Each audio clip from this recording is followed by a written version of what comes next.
पर्यावरण की धरोहर को संजोकर रखनी है, ऐसे इन बच्चों को अब मैं मंच पर आमंत्रित करती हूं मंचासीन महानुभावों का स्वागत अभिवादन करने के लिए।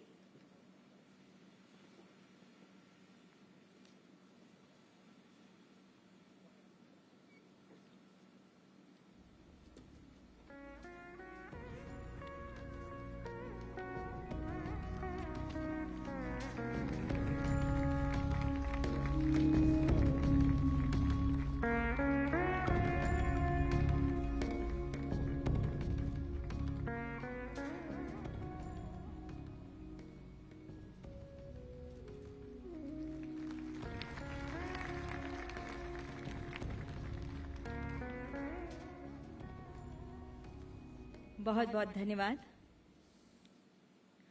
गुजरात के लोकप्रिय मुख्यमंत्री श्री भूपेंद्र पटेल जी से अब मेरा सादर अनुरोध है आपके स्वागत भाषण के लिए।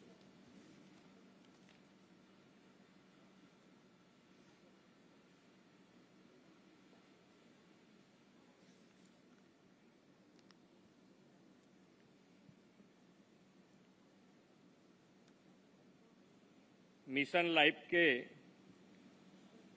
ग्लोबल लॉन्चिंग अवसर पर हमारे मार्गदर्शन करने उपस्थित विश्व के सर्वाधिक लोकप्रिय नेता और हमारे माननीय प्रधानमंत्री श्री नरेंद्र भाई मोदी साहब, संयुक्त राष्ट्र के महासचिव श्री एंटोनियो गुतेरेस, विदेश मंत्री श्री एस जयशंकर जी, संयुक्त राष्ट्र के विभिन्न एजेंसियों के प्रतिनिधिगण और भारत के मिशन के प्रमुख और सभी केंद्रीय मंत्रीश्री एवं प्रतिष्ठित अतिथिगण, आप सभी का मिशन लाइफ के ग्लोबल लॉन्चिंग समारोह में हार्दिक स्वागत करता है।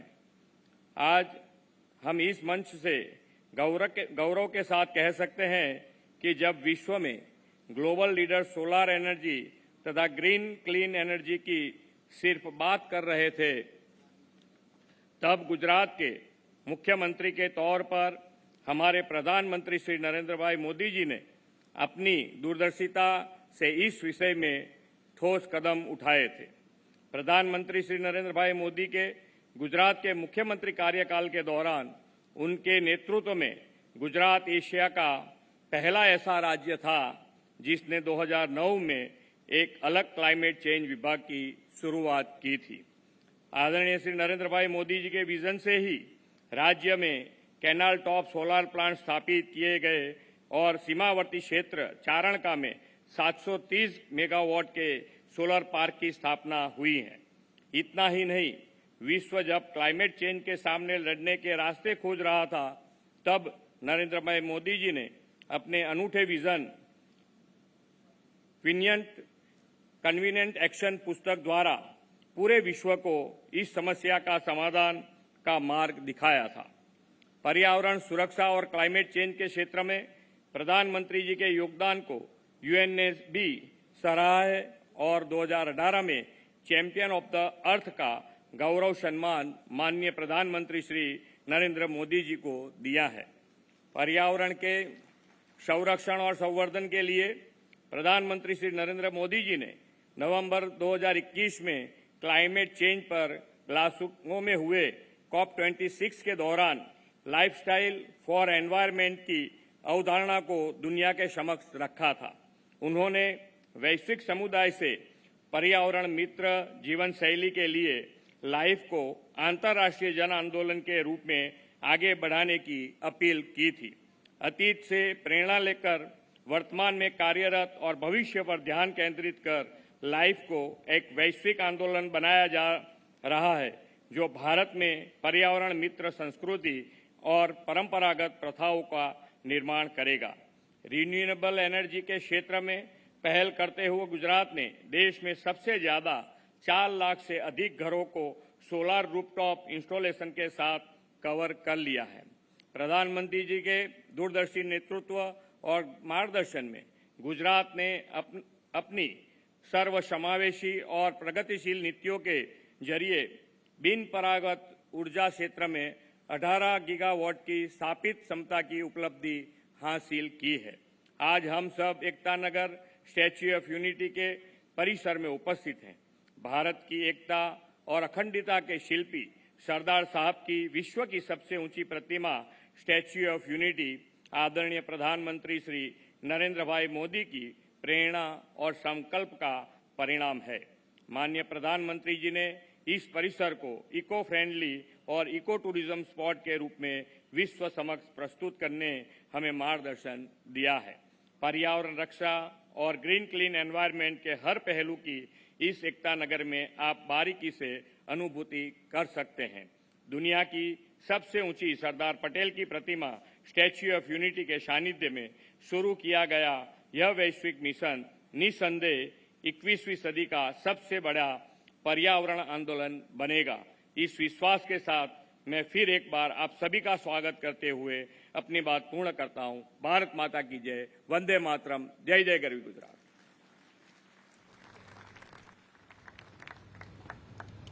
धन्यवाद मुख्यमंत्री जी। और अब समय है हमारे माननीय प्रधानमंत्री जी की संकल्पना से चरितार्थ और उनके दूरदर्शी नेतृत्व से अनुपालित लाइफ के सिद्धांत को दर्शाती और उसमें जन जन की भागीदारी का आह्वान करती एक लघु फिल्म के निदर्शन का।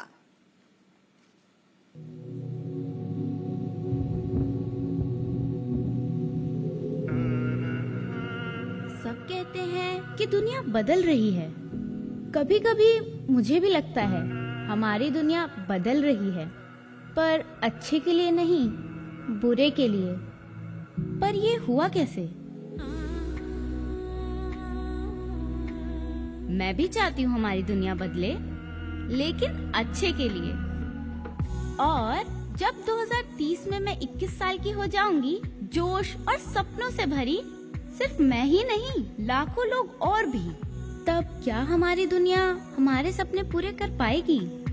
2030 तक ही तो हम सब ने सस्टेनेबल डेवलपमेंट गोल्स को पूरा करने का वादा किया है ना।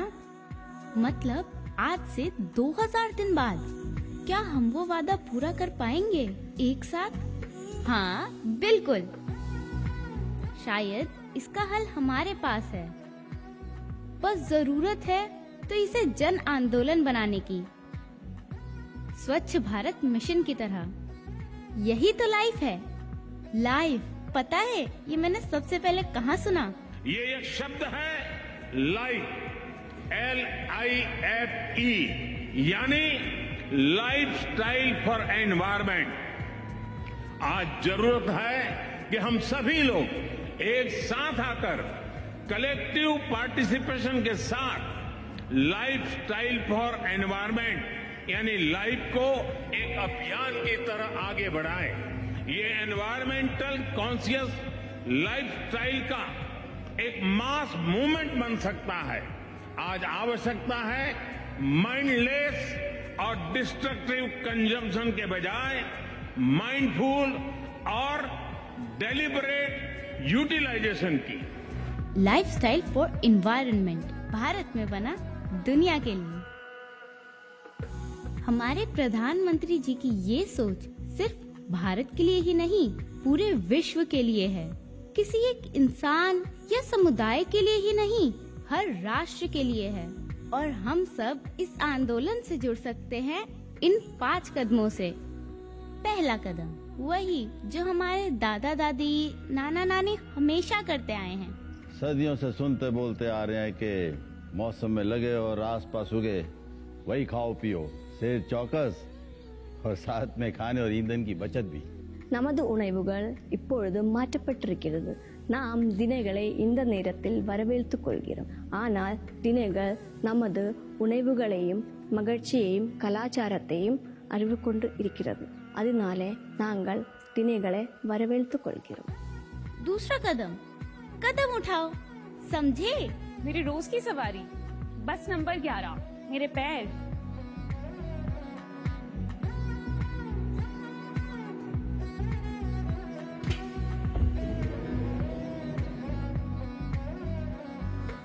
मैं रोज साइकिल से ऑफिस जाता हूँ क्योंकि मेरी कंपनी हमें वॉकिंग, साइकिलिंग, कारपूलिंग के लिए एनकरेज करती है। अगर हम सब मिलके ये कर सकते हैं तो पर्यावरण की सुरक्षा में योगदान दे सकते हैं। तीसरा, सही चुने और सही चुन पाए इसके लिए डिमांड भी करें। सोसाइटी में घर खरीद रहे हैं, बड़ा डिसीजन है, पर कुछ चीजें नॉन नेगोशिएबल हैं, जैसे water harvesting and solar panel. और इन्हें पूरा करना रियल एस्टेट इंडस्ट्री की रिस्पॉन्सिबिलिटी है। पहले कस्टमर हमारे पास आते थे ब्रांड के लिए, प्राइस के लिए, वारंटी के लिए। अब कस्टमर आते हैं हमारे पास 5 स्टार रेटिंग के लिए और एलईडी बल्ब के लिए। आजकल ज्यादातर डिलीवरी कंपनीज ई बाइक यूज करने लगी है, अच्छा लगता है।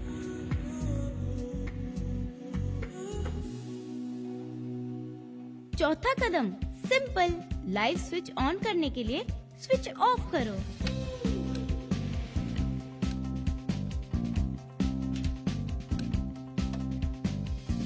पांचवा कदम सबको बताओ और इस आंदोलन को घर घर ले जाओ।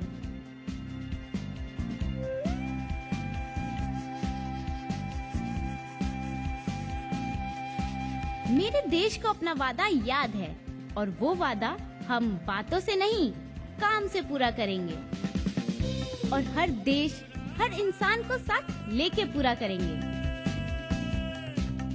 एक्ट टुगेदर लाइफ के लिए।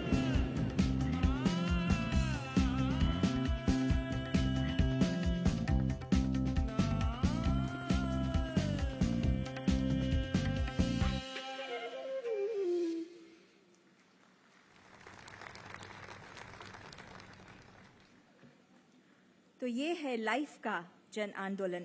विश्व भर के देश उत्साहित है लाइफ के इस अभियान में भागीदारी के लिए।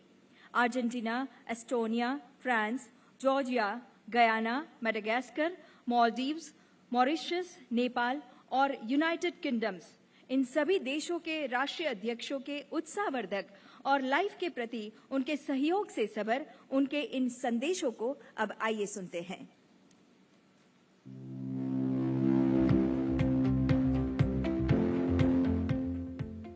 Buenas tardes a todos y a todas. Estoy aquí en Buenos Aires, pero no quise estar ausente en este encuentro, al que nos ha convocado el primer ministro Modi. El mundo vive un tiempo singular, un tiempo signado ya no solo por una pandemia, sino por una profunda desigualdad. Una desigualdad que hace que muy pocos concentren el ingreso y el hambre se distribuya entre millones de habitantes del mundo. El mundo además sufre una crisis porque está usando y malgastando recursos no renovables que además generan efectos en el ambiente definitivamente maliciosos.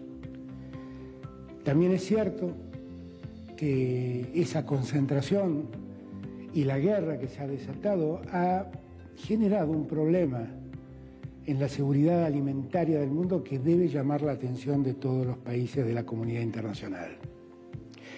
Frente a esa realidad, tenemos que ver cómo enfrentarla. Y me parece que esta iniciativa, la iniciativa LiFE, puede servirnos en mucho a encontrar un camino. Porque uno de los caminos es hacer que los estados y la sociedad civil puedan lograr los consensos necesarios para ir poco a poco saliendo de esta crisis que hoy vivimos. Tenemos que hacer que el mundo se desarrolle, que la pobreza baje, que la igualdad aparezca. Y tenemos que lograr para eso que las producciones sean sustentables, sean innovadoras y fundamentalmente sean respetuosas del medio ambiente. Sabiendo que la primera democracia del mundo, India, se ha abocado a buscar una salida, yo me quedo más tranquilo. Y lo que no quiero es dejar de sumar a mi país en esa iniciativa, en esa búsqueda. Aquí estamos, acompañando la iniciativa LiFE para hacer que los objetivos de sostenibilidad para el desarrollo con miras al 2030 podamos hacerlo posible entre todos y todas, cada uno de los habitantes de esta tierra. Muchas gracias. Dear friends, Namaste. The need for a collective response to address climate change and biodiversity loss is stronger than ever. We are grateful to Prime Minister Modi for his leadership, together with the UN Secretary General, in launching Mission LiFE. The power of change lies in working together towards a common goal and engaging all the people and communities on the planet. An excellent example of this is World Cleanup Day. It is an extensive one-day action that started in Estonia and has spread to 191 countries.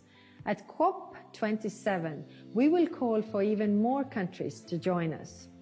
By the way, India has been very active in World Cleanup Day. Last year, an amazing 1.2 million people took part in this initiative in India. That is impressive. Thank you. Russia's war against Ukraine has triggered a global energy crisis. This further underlines the need to move towards renewable energy and sustainability. We can achieve even more if we combine the green transition with the digital one. We have digitized the energy network in Estonia and see the potential this has for energy savings as well as innovation. It is time for a profound change in our lifestyle. We need to place sustainability front and center. I'm glad that the climate action is one of India's G20 presidency priorities, and I wish you a successful presidency. Dear Prime Minister, dear Narendra, dear colleagues, dear friends, Namaste. I wish I could be with you in Kevadia for this very special moment. At a time when our world is subject to increasing geopolitical tensions, we have no choice but to choose cooperation over division for one single reason. No one can address global challenges, and especially climate change, on its own. The LiFE initiative is part of this agenda for stronger cooperation. I wanted to say a few words to wish you a great success in its implementation. At the current pace, if the global population reaches 9.6 billion by 2050, the equivalent of almost 3 planets could be required to provide the natural resources needed to sustain current lifestyles. Governments, businesses, people, we must therefore all cooperate and rethink our models and behaviors. Sustainable consumption is all about doing more and better with less. We are already on that track. The current surge in energy prices is leading many countries in Europe to take the path of sobriety. In France, we will reduce our energy consumption by 10%, acting all over the board in transportation, housing, industries, and other sectors. But this will not be a temporary response before going back to our old ways. What we are talking about is a paradigm shift, because we will not reach net zero by 2050 if we don't act on the demand side and substantially reduce our energy consumption. Beyond the current crisis, as the effects of climate change are already unfolding, every citizen should now be aware that it is no longer possible to use natural resources such as water as if they were inexhaustible. We need to meet this challenge together by promoting ambitious public policies in all sectors, by launching coalitions of the willing. I am pleased in that regard that France and India agreed on leading a global initiative on the end of single-use plastics, and by fostering a common partnership between citizens committed to change their lifestyles and therefore the world. The LiFE initiative, Prime Minister Modi, will give us this opportunity. France looks forward to working with India to make this initiative a success, including in the perspective of the Indian presidency of the G20 next year. Thank you for this initiative, and thank you for your attention and your commitment. Excellency Shri Narendra Modi, Honorable Prime Minister of India, dear ladies and gentlemen, dear friends, I am honored and pleased to address this distinguished audience at today's remarkable event and to congratulate India for taking the lead to launch this extraordinary mission in the beautiful city of Kevadia of India. Georgia welcomes and fully supports this global initiative timely introduced by His Excellency Narendra Modi. which promotes an environmentally conscious lifestyle that focuses on the principle of mindful and deliberate utilization. In this regard, we have already taken significant steps to fulfill our international commitments, as well as obligations under the EU-Georgia Association Agreement. To strengthen the environment-related governance systems in the country, Georgia has improved its environmental assessment systems and introduced more effective public participation mechanisms at the earliest possible stage of the environmental decision-making process. Major reforms have been carried out recently in the ambient air protection field to improve air quality throughout the country. Georgia is one of the few countries worldwide where national parks are a genuine high-level national priority, embedded in national policies and strategies. National parks of Georgia have experienced a significant increase, and nowadays it covers almost 12% of our territory. 40% of my country's territory is covered by forests. Therefore, sustainable forest management is an important priority for our government. We spare no effort to implement sustainable forest management that would support the ecological stability of forest ecosystems, enhance the socio-economic benefits for the public, and reduce the pressure on forests. In order to address the negative consequences of climate change, Georgia, in accordance with the Paris Agreement, has updated nationally determined contribution document, which sets a new 2030 climate change strategy and an action plan for mitigation measures. I am proud to state that our country stays committed to continue intensive reforms for the better protection of the environment, biodiversity, and meeting its national and international climate goals. I strongly believe that all together we can achieve our common goal and save our planet. Thank you. Our planet is under threat. More than 75% of Earth's land is substantially degraded, undermining the well-being of billions of people. Collective action is needed to protect our planet. Here in Guyana, we have started. Our forest the size of England, storing 19.5 gigatons of carbon, one of the lowest deforestation rates in the world. So we are leading by example, and we are building a Guyana on a low-carbon development strategy 2030 that not only look at the environmental value of what we have, but also look at how we can improve livelihood options, create new livelihood options for forested communities, and help people to become prosperous whilst at the same time safeguarding our environment. I therefore wish to extend best wishes to Prime Minister of India, Prime Minister Narendra Modi, on the launching of the Mission LiFE logo and mission document, which seeks to mobilize 1 billion Indians to become pro-planet people by 2027, who will practice simple environment and climate-friendly behavior in their daily lives. Congratulations, India, for taking the lead in pioneering this movement. Guyana is committed to protecting and promoting green economic activity through actions that support the Sustainable Development Goals. Simple actions taken every day by citizens across the globe will help to harness the full potential of this collective action. We must do everything within our power to protect and preserve the environment by making the necessary lifestyle changes. All of us, we have an individual and collective responsibility as a family of humanity to do our part in protecting and safeguarding our environment so that future generations can enjoy the beauty of the world we live in. Thank you. Excellences, Monsieur le Premier ministre de la République de l'Inde, Monsieur le Secrétaire général des Nations Unies, Mesdames et Messieurs, le changement climatique, la préservation et la protection de l'environnement est un sujet qui me tient particulièrement à cœur. Comme je l'ai annoncé lors de la 77e Assemblée générale des Nations Unies, les solutions doivent venir de chaque nation, chaque leader et chaque citoyen. Mais surtout, les pays émetteurs doivent tenir leur engagement. Cela demande un effort commun de chaque pays pour préserver notre planète. Nous savons tous que la forêt est le poumon de la Terre et pourtant, l'utilisation du charbon de bois et du bois de chauffe reste une pratique courante sur l'ensemble du continent africain en général et à Madagascar en particulier.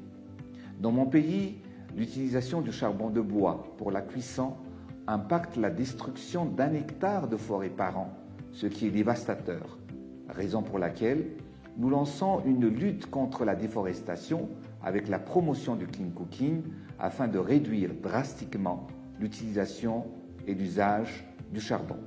Pour ce faire, nous allons favoriser l'utilisation du réchaud bioéthanol comme alternative dans chaque foyer.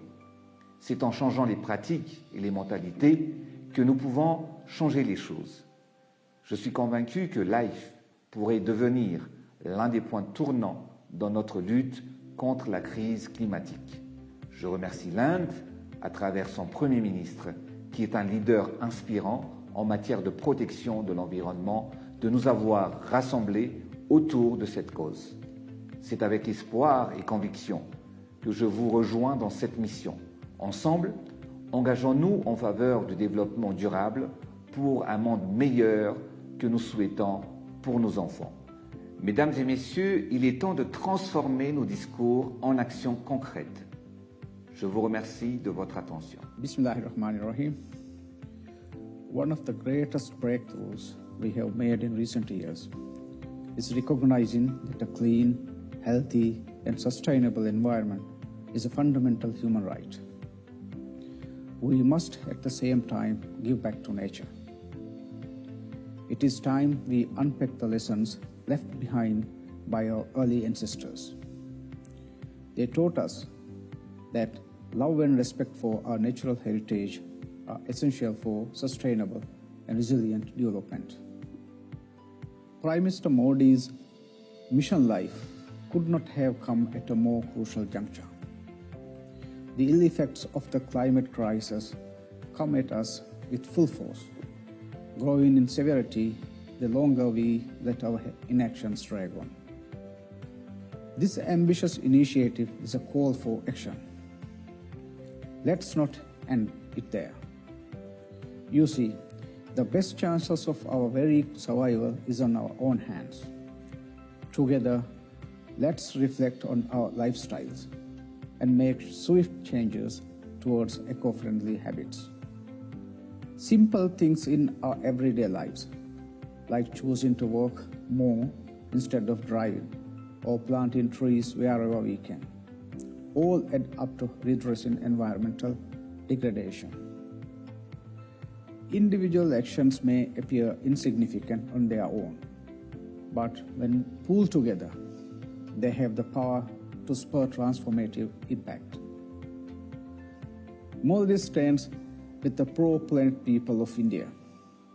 We will do our part to make sure the health and wealth of our planet survive to benefit tomorrow's generations. Governments are joining hands with businesses around the world to address environmental issues. However, policy reforms and economic initiatives are not enough to save our planet. Lifestyle changes at the individual level and behavioral changes at the community level are needed to reduce the strain on the environment.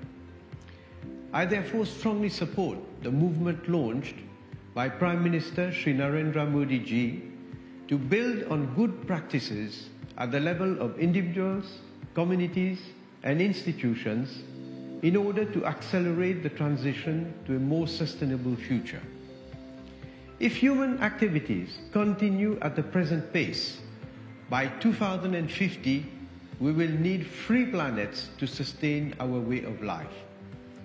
Business as usual is no longer an option. Allow me to end with a quote of Mahatma Gandhi. The world has enough for everyone's need, but not for everyone's greed.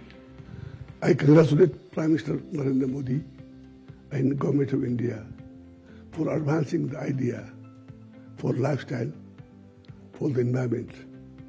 This is a pioneering movement that can help fight climate change and achieve SDGs to build on the idea that positive changes in individual actions and behaviors are the key parts of the climate solution that the world urgently needs.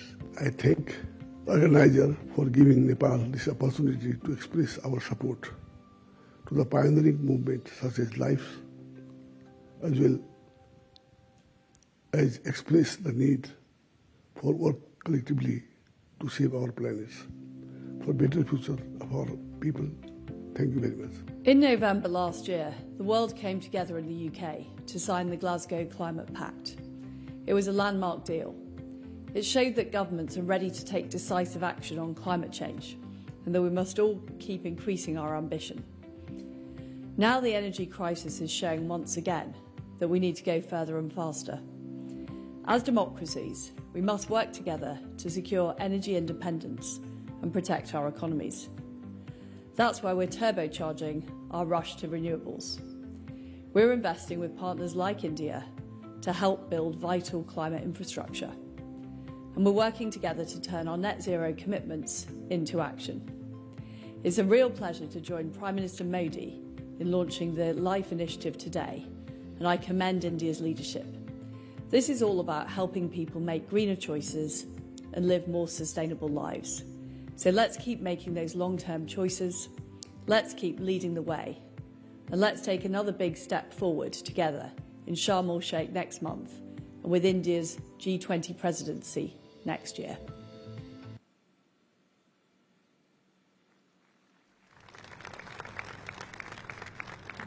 Thank you, one and all.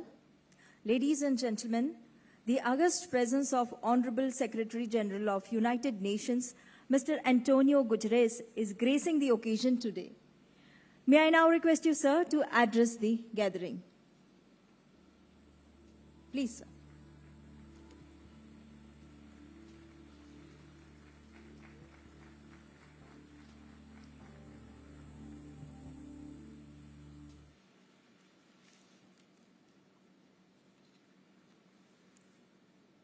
Honorable Prime Minister Modi, Excellencies, dear friends, I'm honored to be with you at the Statue of Unity to launch the Lifestyles for the Environment initiative.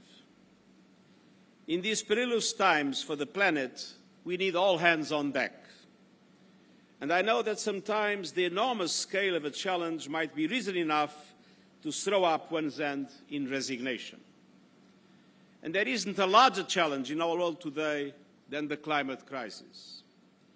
But this Lifestyles for the Environment initiative is designed to highlight an essential and hopeful truth. All of us, individuals and communities, can and must be part of the solution of protecting our planet and our collective future. After all, overconsumption is at the root of the triple planetary emergency of climate change, biodiversity loss and pollution. We are using the equivalent of 1.6 planet Earths to maintain our lifestyles. And that great excess is compounded by great inequality. The combined greenhouse gases emissions of the richest 1% are more than twice the poorest 50%. So we need to urgently transform our economic systems to make them friendly to the planet and to make them equitable so all can have equal opportunity to thrive in developed and developing countries. Each one of us will have to learn to live sustainably and reduce our environmental footprint by saving energy and reducing pollution and waste, by using less plastic, by taking advantage of clean cooking technologies, by eating more sustainably and not throwing away food, by using renewable energy, and by making our money count as consumers by supporting sustainable products. And many other examples we have seen in the wonderful film that has started this ceremony. And we also need to be speaking up and demanding the leaders to support clean, green lifestyles and ambitious climate action. This is the mission of the Lifestyles for the Environment initiative, that I hope can spread throughout the world. Dear friends, I am immensely encouraged by the commitment that India has made to pursue environmentally sound policies. These efforts include a pledge to significantly increase investment and deployment of renewable energy, championing the International Solar Alliance, and joining the High Ambition Coalition for Nature and People, which aims to protect and conserve 30% of the world's ecosystems by 2030. I also congratulate India on its upcoming G20 presidency. The G20 accounts for 80% of global greenhouse gas emissions, but it also represents 80% of global GDP. So the G20 combined has the resources, the know-how and the power to end our war against nature and set us on course to more sustainable living. And central to that goal is the urgent need to pivot from economies based on fossil fuel consumption to economies powered by renewable energy.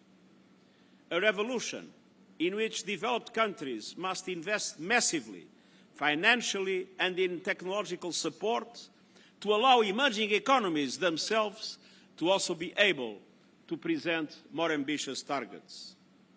And the world counts on G20 economies to lead the way in progressively ending the use of coal by 2030 in OECD countries and 2040 in non-OECD countries.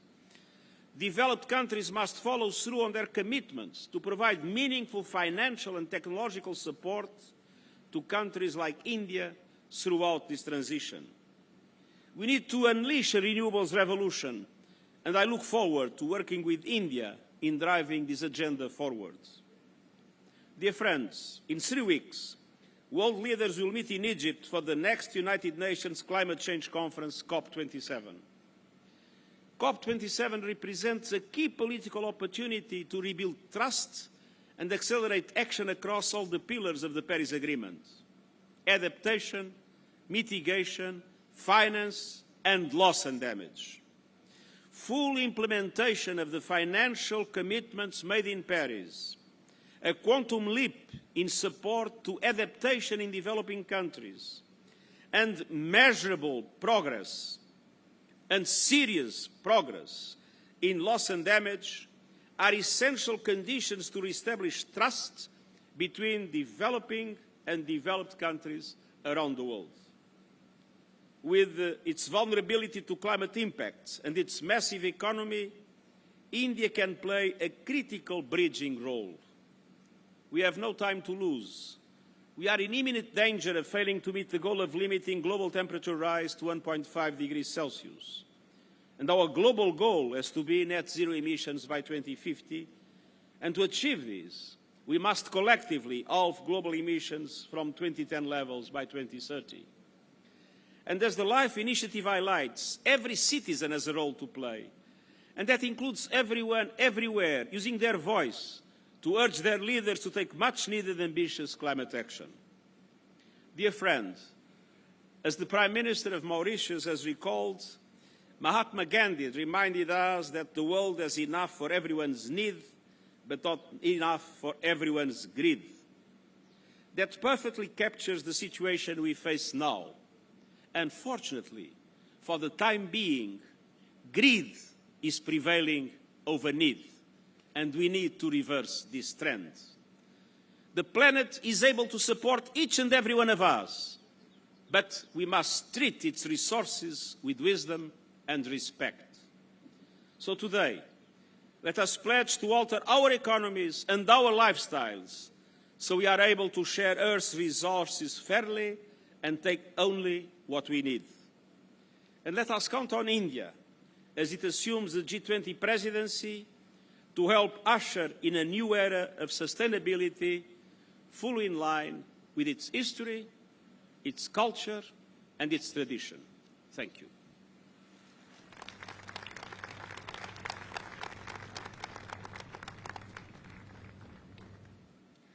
Thank you, Honorable Secretary General, for your inspirational words. और अब भारत के माननीय प्रधानमंत्री श्री नरेंद्र मोदी जी से अब मैं सविनय अनुरोध करती हूं कि रिमोट का बटन दबाकर मिशन लाइफ के डॉक्यूमेंट का विमोचन करें एवं लोगो और टैगलाइन को लॉन्च करें।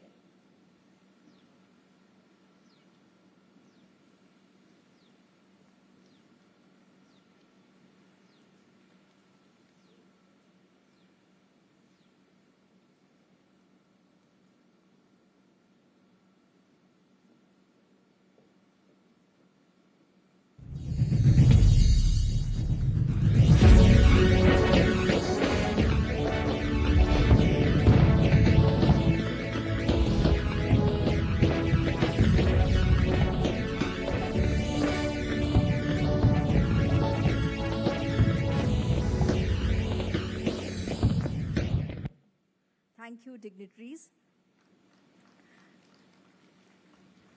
आइए हम भी करतल ध्वनि से इस लॉन्च का, इस क्षण के हम साक्षी बने।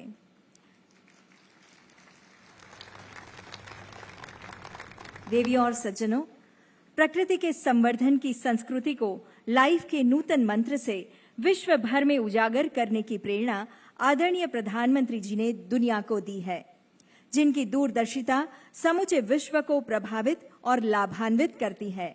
ऐसे वैश्विक नेता भारत के यशस्वी प्रधानमंत्री श्री नरेंद्र मोदी जी से अब सादर अनुरोध करते हैं आपके मार्गदर्शन के लिए।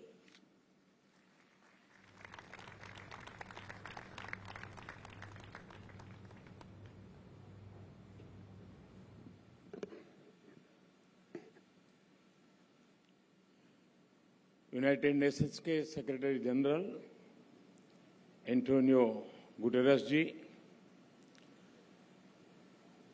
गुजरात के मुख्यमंत्री श्री भूपेंद्र भाई पटेल, भारत के विदेश मंत्री डॉक्टर एस जयशंकर जी, देश विदेश से आए सभी अन्य महानुभाव, देवी और सज्जनों, इस गौरवशाली धरती पर आप सबका हार्दिक स्वागत है।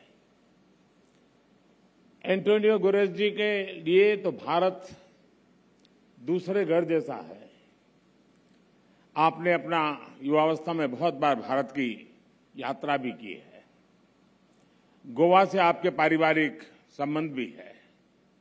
मुझे ऐसा लग रहा है कि मैं गुजरात में आज अपने परिवार के ही किसी सदस्य का स्वागत कर रहा हूं। एंटोनियो गुटेरेस जी, आपका यहां आने के लिए बहुत बहुत आभार, बहुत बहुत अभिनंदन।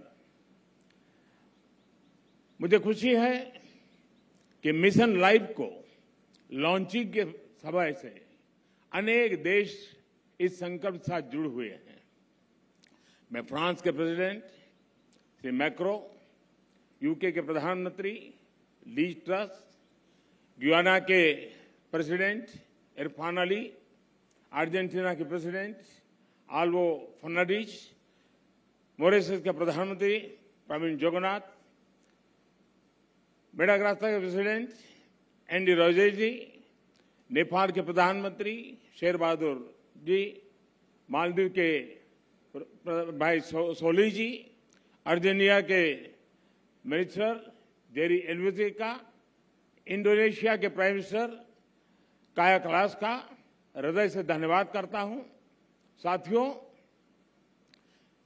ये आयोजन हमारे राष्ट्रीय गौरव सरदार वल्लभ भाई पटेल की विशाल प्रतिमा स्टैच्यू ऑफ यूनिटी के सानिध्य में हो रहा है और क्लाइमेट चेंज के खिलाफ लाइफ में यूनिटी ही सबसे महत्वपूर्ण फैक्टर है।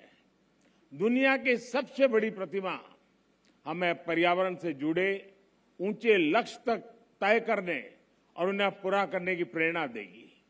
साथियों, जब प्रतिमान विशाल होते हैं तो कीर्तिमान भी विशाल होते हैं। इस कार्यक्रम का आयोजन गुजरात में होना बहुत मायने रखता है और ये बिल्कुल उपयुक्त भी है।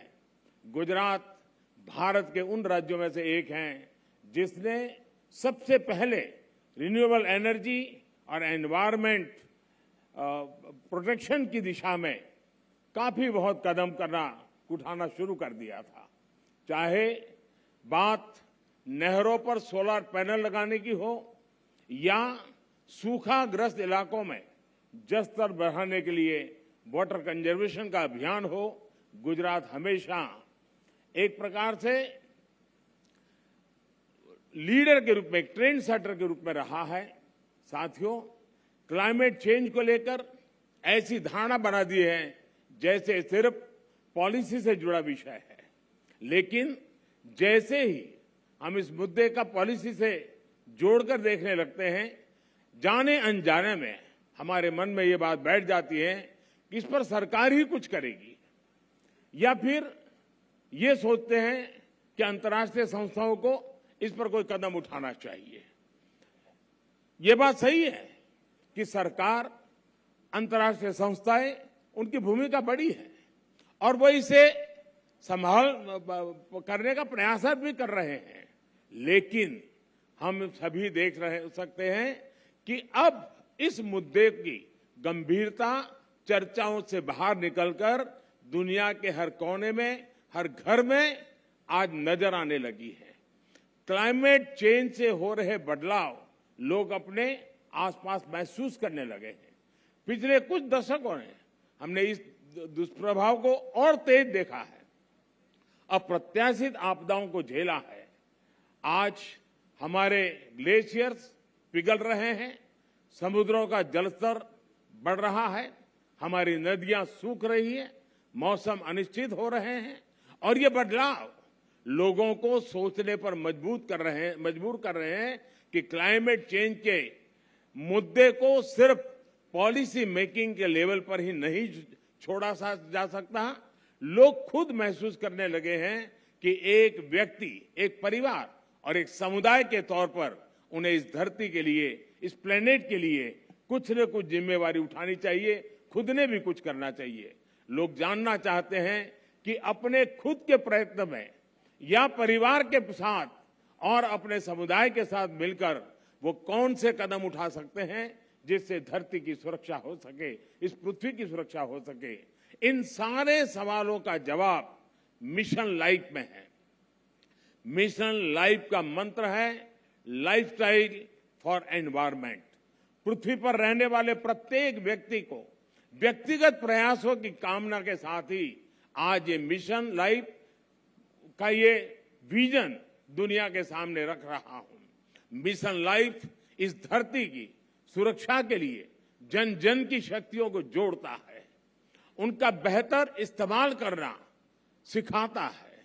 मिशन लाइफ क्लाइमेट चेंज के खिलाफ लड़ाई का लोकतांत्रिक, डेमोक्रेटिक एक प्रकार से उसका विस्तार कर रहा है, जिससे हर कोई अपने सामर्थ्य के हिसाब से योगदान दे सकता है। मिशन लाइफ इस बात पर भरोसा करता है कि छोटे छोटे प्रयासों का भी व्यापक प्रभाव हो सकता है। मिशन लाइफ हमें प्रेरित करता है कि हम सब अपनी रोजमर्रा की जिंदगी में ऐसा बहुत कुछ कर सकते हैं जिससे पर्यावरण की सुरक्षा हो। मिशन लाइफ ये मानता है कि अपनी लाइफस्टाइल में बदलाव करके एनवायरमेंट की रक्षा की जा सकती है। ये आपको दो बहुत दिलचस्प उदाहरण देना चाहता हूं, बड़ी सरल बातें मैं बताना चाहता हूं। आपने देखा होगा कुछ लोगों को एसी का टेम्परेचर 17 डिग्री या 18 डिग्री सेल्सियस पर रखना बहुत पसंद होता है, लेकिन एसी का टेम्परेचर इतना कम करने के बाद यही लोग सोने के समय कंबल या रजाई का सहारा लेते हैं। एसी का हर डिग्री टेम्परेचर कम करना पर्यावरण पर उतना ही नकारात्मक प्रभाव, यानी उसको अगर हम बचा सकते हैं, कोशिश करके कर सकते हैं। यानी हम अपनी लाइफस्टाइल को ठीक करके हम तो पर्यावरण की कितनी बड़ी मदद होगी।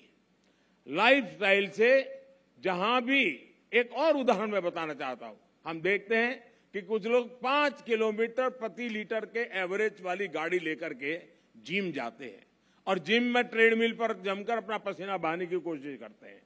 अरे भाई, अगर ये पसीना आप पैदल चलकर या साइकिल पर जिम जाकर के उठा लेते तो पर्यावरण की रक्षा भी होती और आपके स्वास्थ्य की भी रक्षा होती। साथियों, लाइफस्टाइल से व्यक्तिगत और समाज के छोटे छोटे प्रयासों से कैसे बड़े नतीजे आ सकते हैं, मैं इसका भी उदाहरण देना चाहता हूं। भारत में हमने कुछ साल पहले देशवासियों से ज्यादा एलईडी बल्ब इस्तेमाल करने के लिए आग्रह किया था। मकसद ये था कि लोग को बिजली का बिल कम हो, बिजली का कम खर्च हो और पर्यावरण की भी रक्षा हो। सरकार ने एलईडी बल्ब की एक योजना शुरू की और देश का प्राइवेट सेक्टर भी इसमें भागीदार हो गया। यहां आए अंतर्राष्ट्रीय एक्सपर्ट्स ये जानकर के उनको हैरानी होगी कि कुछ ही समय के भीतर भारत के लोगों ने 160 करोड़ से ज्यादा एलईडी बल्ब अपने यहां में लगा दिए, परिवर्तन कर दिया। और इसका प्रभाव यह है कि 100 मिलियन टन से ज्यादा कार्बन डाइऑक्साइड का उत्पादन हम कम कर पा गए, उसका उत्सर्जन कम कर पाए। और मैं ये आपको नोट करने के लिए जरूर कहूंगा कि ये प्रतिवर्ष हो रहा है, ये सिर्फ एक बार की घटना नहीं, हर वर्ष ये बेनिफिट होने वाला है और उसका लाभ होने वाला है। एलईडी की वजह से अब हर साल इतना उत्सर्जन कम होने लगा है। साथियों, गुजरात महात्मा गांधी की भूमि है, जन्मभूमि है, तो उन विचारकों से एक जो बहुत पर्यावरण संरक्षण और प्रकृति के साथ तालमेल लेकर के जीवन जीने का महत्व समझ गए। उन्होंने ट्रस्टीशिप के अवधारणा की विकसित की थी। मिशन लाइफ इस सबको पर्यावरण के ट्रस्टी बनाता है। ट्रस्टी वो होता है जो संसाधनों का अंधाधुंध इस्तेमाल नहीं होने देता। एक ट्रस्टी एक शोषक के रूप में नहीं बल्कि पोषक के रूप में काम करता है। मिशन लाइफ P3 की अवधारणा को मजबूत करेगा। P3 यानी प्रो प्लेनेट पीपल।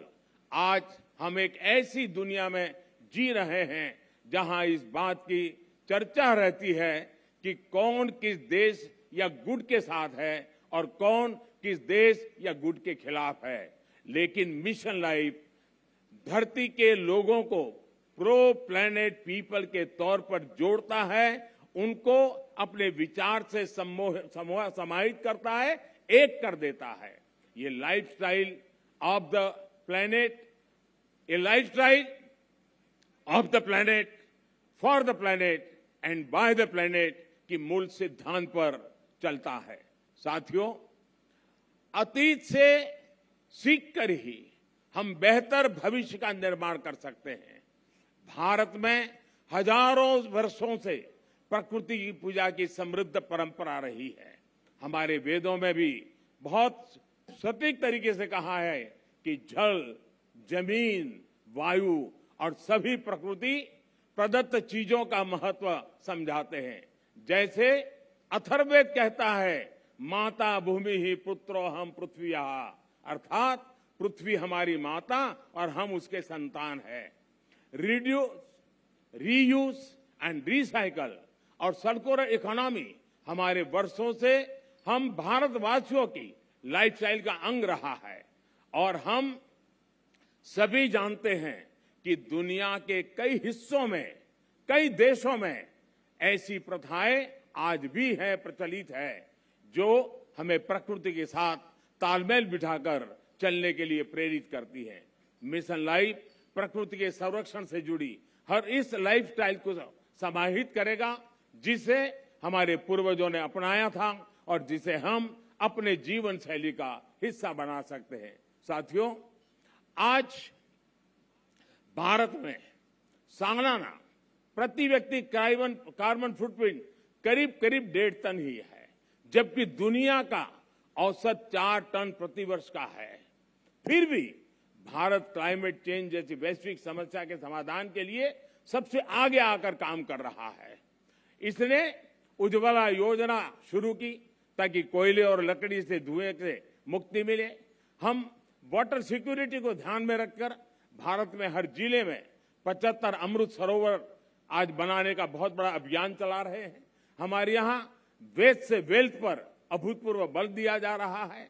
आज भारत के पास विश्व में रिन्यूएबल एनर्जी को चौथी सबसे बड़ी क्षमता के रूप में हमने उभार पाए हैं।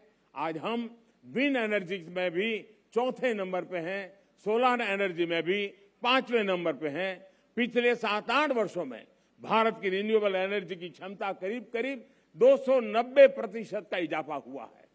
इससे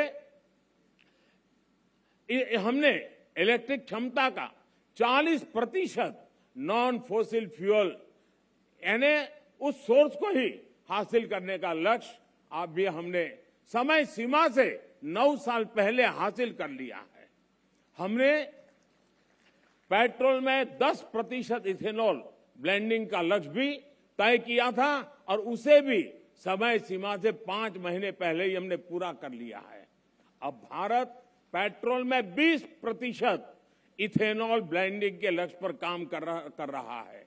हाइड्रोजन इकोसिस्टम के लिए भारत पर्यावरण के अनुकूल ऊर्जा स्रोत की तरफ भी बहुत तेजी से कदम बढ़ा रहा है और ये गुजरात ग्रीन हाइड्रोजन के लिए हब के रूप में विकसित होता चला जा रहा है। इससे भारत और विश्व के कई देशों को नेट जीरो के अपने लक्ष्य को हासिल करने में बहुत बड़ी मदद मिलेगी। साथियों, आज भारत प्रगति भी कर रहा है और प्रकृति भी का उतना ही उत्तम उदाहरण बना करके तालमेल के साथ जीने का एक रास्ता को बना रहा है। आज भारत विश्व की 5 की बड़ी अर्थव्यवस्था भी बना है। हमारा वन क्षेत्र भी बढ़ रहा है। अन्य जीवों की संख्या में भी हमारी यहाँ लगातार वृद्धि हो रही है। भारत अब दुनिया के साथ अपनी भागीदारी का और ज्यादा बढ़ाना चाहता है। वन सन, वन वर्ल्ड, वन ग्रिड जैसे अभियान ऐसे ही लक्ष्यों की तरफ हमारे संकल्पों को मजबूत करते हैं।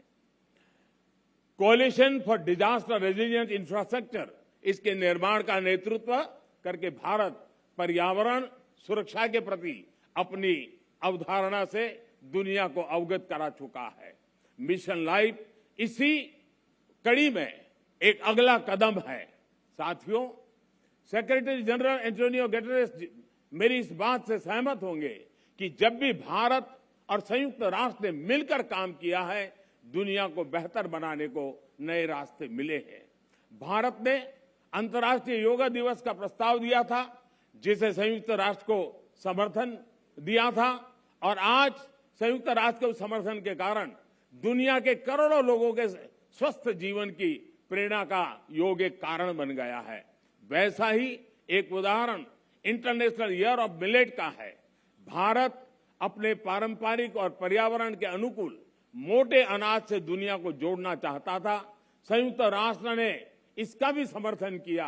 हम अगले साल इंटरनेशनल ईयर ऑफ मिलेट मनाने वाले हैं, लेकिन अभी से दुनिया भर में इसकी चर्चा प्रारंभ हो चुकी है। मुझे विश्वास है कि संयुक्त राष्ट्र के समर्थन से मिशन लाइफ को विश्व के हर कोने में, हर देश में, हर नागरिक तक पहुंचाने में बहुत बड़ी सफलता मिलेगी। हमें एक मंत्र को याद रखना है, प्रकृति रक्षति रक्षिता, अर्थात जो प्रकृति की रक्षा करते हैं, प्रकृति उनकी रक्षा करती है। मुझे विश्वास है इसी मिशन लाइफ पर चलते हुए एक बेहतर दुनिया का निर्माण कर पाएंगे। आप सभी का एक बार फिर मैं आभार व्यक्त करता हूं और यूएन के इस समर्थन के लिए मैं फिर से एक बार हृदय से धन्यवाद करते हुए मेरी वाणी को विराम देता हूं। धन्यवाद।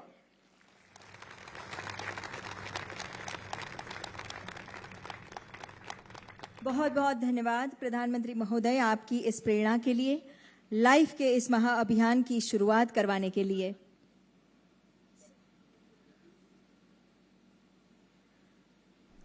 We also thank Honorable Secretary General of United Nations for his valuable presence today.